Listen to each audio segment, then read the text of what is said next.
पिंपळनेर नगर परिषदेच्या उपनगराध्यक्षपदी भाजपचे योगेश नेरकर यांची निवड।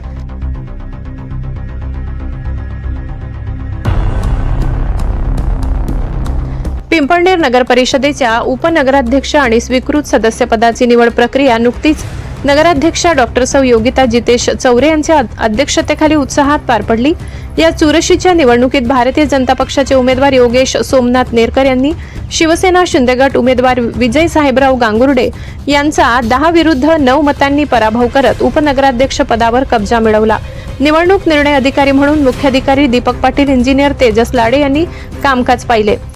पिंपळनेर नगर परिषदेची आज झालेली उपनगराध्यक्ष पदाची निवडणूक जी आज करोडोंच्या व्यवहाराने उपनगराध्यक्षपदी बसलेले पिंपळनेरचे नेरकर यांनी आज जे केलं त्यावरून त्यांचा हेतू काय हे सिद्ध होत आहे। परंतु त्यांची कोणतीही चुकीची गोष्ट पिंपळनेर मध्ये होऊ देणार नाही एवढे मी पिंपळनेरकरांना ग्वाही देतो।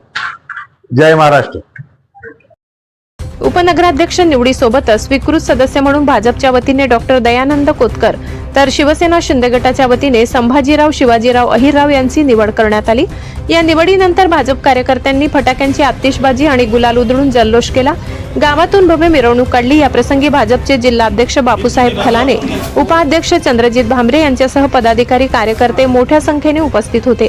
ही प्रक्रिया शांततेत पार पडावी यासाठी उपविभागीय अधिकारी संजय बांबडे यांचे मार्गदर्शनाखाली पोलीस निरीक्षक दीपक वडवी, एपीआय किरण बर्गे, मयूर भांबरे यांनी चोख पोलीस बंदोबस्त तैनात केला होता। Bureau report, Pimpalner. सहसंपादक अनिल बोराडे।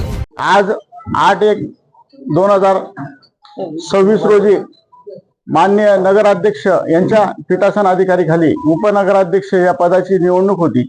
या निवडणूकमध्ये आदरणीय नेते माननीय जयकुमार भाऊ, अमरीशभाई पटेल, जिल्हा अध्यक्ष बापूसाहेब खलाने व इतर नेतेगण, कुणाल बाबा, इतर नेतेगणांनी माझं नाव सुचवलं आणि मला भारतीय जनता पार्टीत उपाध्यक्ष या पदाचा पेपर भरायला लावला आणि इथं मग पेपर भरल्यावर मला निवड झाली।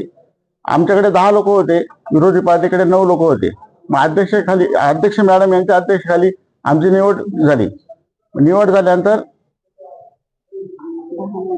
निवडणूक एकदम पारदर्शकते होती आणि खेळीमेळीच्या वातावरणात आमची निवडणूक झाली। आता निवडणूक जरी आमची याच्यात झाली तरी आम्ही एकच ठरवलं की सर्व एकत्र करायचं आणि गावाचा विकास कसा होईल यासाठी आम्ही एकजुटीने सर्व काम करणार आहोत। इथं विरोध आणि आपला असा काही विषय राहणार नाही।